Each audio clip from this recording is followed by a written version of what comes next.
रामकृष्ण हरी माऊली. आज आपण पसायदान व पसायदानातील प्रत्येक ओवीचा मराठी सविस्तर अर्थ पाहणार आहोत. चला तर मग माऊलींना वंदन करून आपण सुरुवात करू. आपल्या सर्वांना ज्ञानेश्वरी व पसायदानाविषयी माहिती आहे. आजच्या व्हिडिओमध्ये आपण पसायदानाविषयी अधिक माहिती जाणून घेऊया. मनात किंचितही आपपर भाव न ठेवता शुद्ध निरागसतेने परमेश्वराकडे विश्व कल्याणासाठी केलेले आर्त मागणे म्हणजे पसायदान. आपले इवलेसे हात पसरून त्या ओंजळीत परमेश्वराकडे असं देणं मागणं की ज्यामुळे अखिल विश्वात शांती, समृद्धी, ज्ञान आणि समाधान कायमस्वरूपी नांदावे, यासाठी केलेली प्रार्थना म्हणजे पसायदान. जवळपास 750 वर्षापूर्वी संत ज्ञानेश्वर माऊलींनी भगवद्गीतेवरील ज्ञानेश्वरी भावार्थ दीपिका हा महान ग्रंथ पूर्ण केला. हा ग्रंथ पूर्ण झाल्यावर आपले गुरु आणि मोठे बंधू श्री निवृत्तीनाथांना वंदन करून त्यांनी देवाकडे जे मागणे मागितले तेच पसायदान आहे. पसायदान हे केवळ 9 ओव्यांचे मागणे नाही, तर ती एका वैश्विक हृदयाने संपूर्ण विश्वाच्या कल्याणासाठी केलेली एक निष्काम, निर्मळ आणि उदात्त प्रार्थना आहे. यात माऊलींनी स्वतःसाठी काहीही मागितले नाही.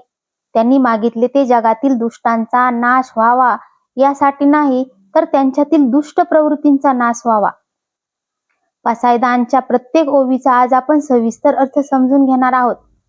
ज्ञानेश्वरीच्या 18व्या अध्यायाच्या शेवटी या 9 ओव्या येतात.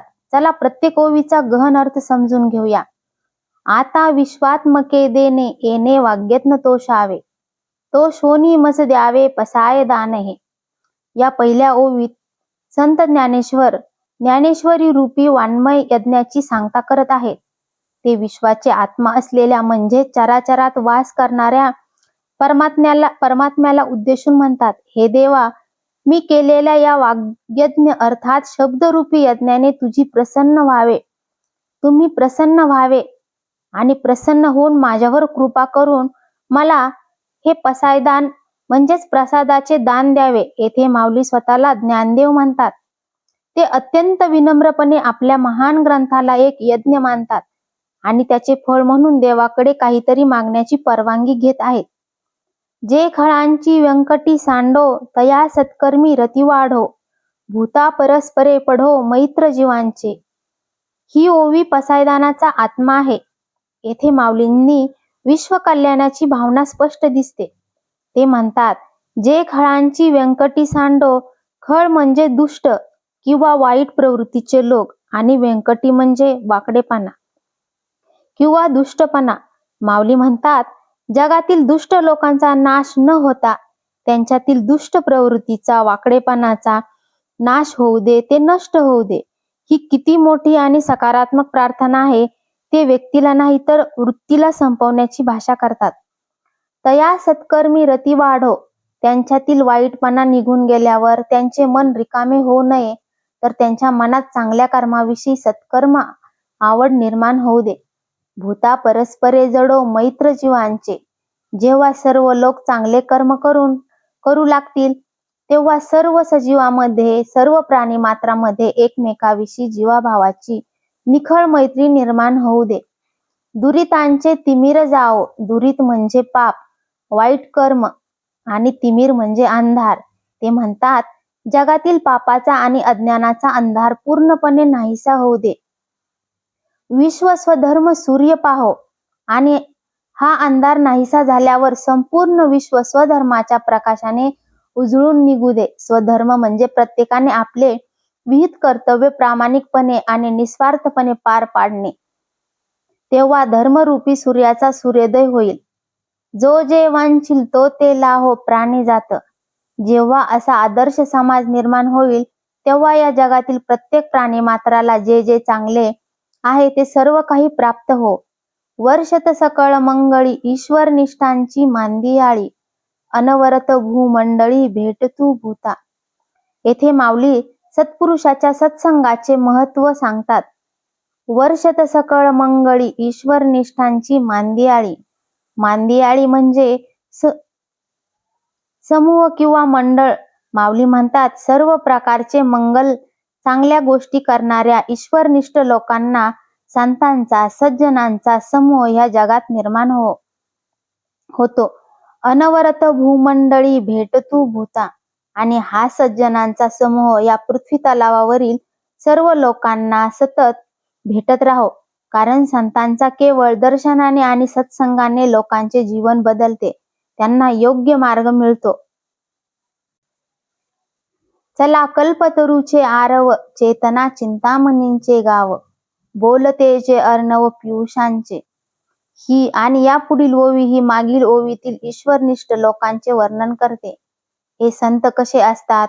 चला कल्पतरूचे आरव, ते चालते फिरते कल्पतरूचे इच्छा पूर्ण करणारे असे वृक्ष आहेत, बाग आहेत, आरव आहेत. चेतना चिंतामणीचे गाव, ते सजीव चिंतामणी रत्नाचे म्हणजेच प्रत्येक चिंता दूर करणारे असे गावच आहे. बोलते जे अर्णव पियुषांचे, त्यांचे बोलणे हे अमृताच्या समुद्र म्हणजे अर्णव आहे, त्यांच्या वाणीतून केवळ अमृतच स्रवते. चंद्रमे जे लांछन मार्तंड जे तापहीन, ते सर्वाही सदा सज्जना सोयरे होतू. या संतांचे वर्णन पुढे चालू ठेवताना माऊली म्हणतात, चंद्रमे जे अलांछन, ते असे चंद्र आहेत ज्यांच्यावर कोणताही डाग म्हणजे लांछन नाही, ते निष्कलंक आहेत. मार्तंड जे तापहीन, ते असे सूर्य आहेत जे प्रकाश तर देतात पण त्याचा ताप किंवा दाह होत नाही. ते ज्ञानाने तेजस्वी आहेत पण त्यांच्यात अहंकाराची उष्णता नाही. ते सर्वाही सदा सज्जन सोयरे होतू. असे हे महान सज्जन सर्व प्राणी मात्रांचे नेहमीसाठी सोयरे होवत, किंबहुना सर्व सुखी पूर्ण होऊनी तिही लोकी, भजिजो अधिपुरुखी अखंडित. आता माऊली आपल्या प्रार्थनेचा समारोप करत आहेत. ते म्हणतात, आता जास्त काय मागू, किंबहुना सर्व सुखी पूर्ण होऊनी तिही लोकी. हे देवा, तिन्ही लोकांमध्ये सर्वजण पूर्णपणे सुखी आणि समाधानी होवत. भजिजो अधिपुरुखी अखंडित, आणि सुखी झाल्यावर त्यांनी काय करावे, तर त्यांनी त्या आदिपुरुषाची म्हणजे परमात्म्याची अखंड भक्ती करावी, म्हणजे सुखात त्यांनी देवाला विसरू नये. आणि ग्रंथ पजीविये विशेषी लोकीये, दृष्टादृष्ट विजय होवावेजी. या ओवीत माऊली ज्ञानेश्वरी ग्रंथावर अवलंबून असणाऱ्या लोकांसाठी विशेष मागणे मागतात. आणि ग्रंथोपजीव्ये, ग्रंथोपजीव्ये म्हणजे जे या ग्रंथाचे वाचन, पठन, चिंतन, मनन करून आपले जीवन जगतात. विशेषी लोकीये, दृष्टादृष्ट विजय होवावेजी. विशेषतः या लोकांमध्ये त्यांना दुष्ट या जगात न दिसणाऱ्या आणि अदुष्ट या जगात न दिसणाऱ्या म्हणजेच पारलौकिक अशा दोन्ही गोष्टींमध्ये विजय प्राप्त हो, म्हणजेच त्यांचे ऐहिक आणि पारलौकिक जीवन यशस्वी आणि सुखी हो. एत म्हणे श्री विश्वेश्वराओ, हा होईल दान पसाओ, येणे वरे ज्ञान देव सुखिया झाला. ही शेवटची ओवी म्हणजे या प्रार्थनेला मिळालेली देवाची पोच पावती आहे. येथे ज्ञानेश्वरांचे गुरु निवृत्तीनाथ देवाच्या भूमिकेतून बोलत आहेत. एत म्हणे श्री विश्वेश्वराओ, हा होईल दान पसाओ. तेव्हा विश्वाचे ईश्वर म्हणाले, हे ज्ञानदेवा, तू मागितलेले हे प्रसादाचे दान, पसाय दान तुला नक्की प्राप्त हो. येणे वरे ज्ञानदेव सुखिया झाला. येणे वरे ज्ञानदेव सुखिया झाला. हा वर आशीर्वाद मिळाल्यावर ज्ञानदेव सुखी झाले, समाधानी झाले. तुम्हाला आजचा व्हिडिओ कसा वाटला ते कमेंट करून नक्की सांगा. तुम्हाला आमचे असेच नवनवीन व्हिडिओ आवडत असतील तर आमच्या चॅनलला नक्कीच लाईक, शेअर व सबस्क्राईब करा. आता विश्वात्मके देवे, येणे वाग्यज्ञ तोषावे, तोषोनी मज द्यावे पसाय दान हे. जे खळांची व्यंकटी सांडो, तया सत्कर्मी रती वाढो, भूता परस्परे पडो मैत्र जीवांचे. दुरितांचे तिमिर जाओ, विश्व स्वधर्म सूर्य पाहो, जो जे वांछिल तो ते लाहो, प्राणी जात. वर्षत सकळ मंगळी, ईश्वर निष्ठांची मांदियाळी, अनवरत भूमंडळी भेटतू भूता. चला कल्पतरूचे आरव, चेतना चिंतामणीचे गाव. बोलते जे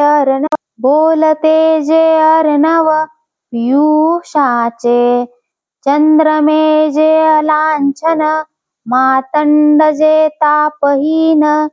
ते सर्वाही सदा सज्जन, सोय रे हेतू. किंबहुना सर्व सुखी, पूर्ण होऊनी तिही लोकी. भजी जो आदि पुरुखी, अखंडित आणि ग्रंथोपजीविये. विशेषिये लोकिये, दृष्टादृष्ट विजय हो आवेजी. एथ म्हणे श्री विश्वेश्वराओ, हा होईल दान पसाओ. येणे वरे ज्ञान देओ, सुखिया झाला.